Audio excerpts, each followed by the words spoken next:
Madame le maire, chers collègues, Monsieur Deslandes, comme chaque année, vous m'entendez parler des centres sociaux.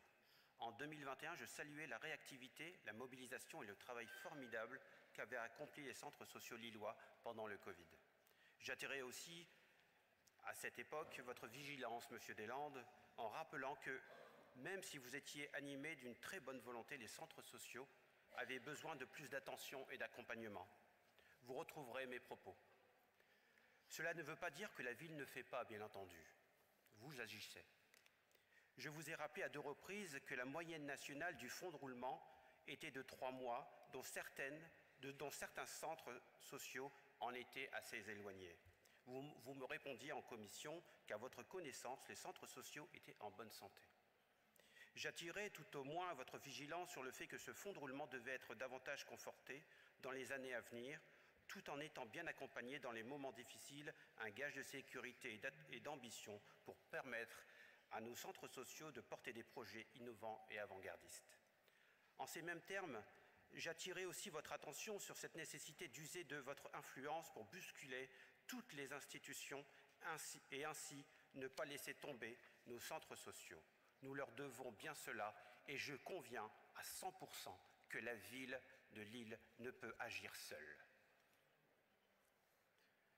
Aussi, pour être plus constructif, je voulais vous faire un focus sur l'action que peuvent avoir nos centres sociaux sur le grand âge, qui va faire l'objet, vous le savez très bien, d'une loi de programmation pluriannuelle promise pour 2024 et à laquelle je serai personnellement très attentif. En 2030, un tiers de la population française aura plus de 60 ans et ce défi soulève de multiples problématiques pour notre société. Toutes les sociétés ont du mal à penser le vieillissement.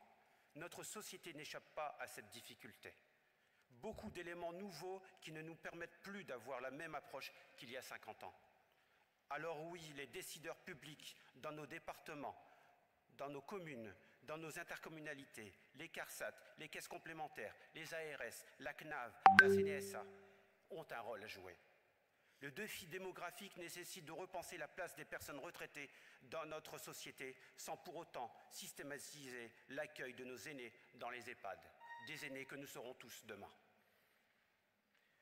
Nos aînés, une fois arrivés à la retraite, entrent dans une phase transitoire, celle de se reconstruire un nouveau statut, un nouveau projet de vie. Sur ce point, il y a un réel enjeu, celui d'accompagner les différents projets afin de prévenir en amont les ruptures liées à l'isolement social. Les centres sociaux peuvent jouer un rôle clé en ce sens. Ils sont de réels acteurs de notre territoire et animent la vie sociale de nos quartiers. Nous avons eu la chance d'avoir en avril 2022, une très belle animation portée par la ville et 8 centres sociaux au service de nos aînés, sans parler de la Semaine bleue portée par la ville et ses acteurs. Alors accompagnons nos centres sociaux dans leur conventionnement avec la CNAV et la CCMSA. Car effectivement, ils ont longtemps anticipé le vieillissement de la population et ont intégré ce nouveau public souvent plus exigeant en exprimant de nouvelles perspectives dans leurs projets sociaux et dans leurs activités. Nos aînés souffrent parfois d'isolement social, mais nous parlons bien souvent d'isolement relationnel car il n'y a pas plus de liens familiaux, plus de liens professionnels, plus de liens amicaux. Alors comment notre ville, notre belle ville, notre métropole peut être avant-gardiste afin d'accompagner le passage à la retraite et à la constitution d'un nouveau projet de vie? Cet accompagnement pourrait s'appuyer sur les centres sociaux autour d'une animation globale qui viserait à la mixité sociale, culturelle et intergénérationnelle.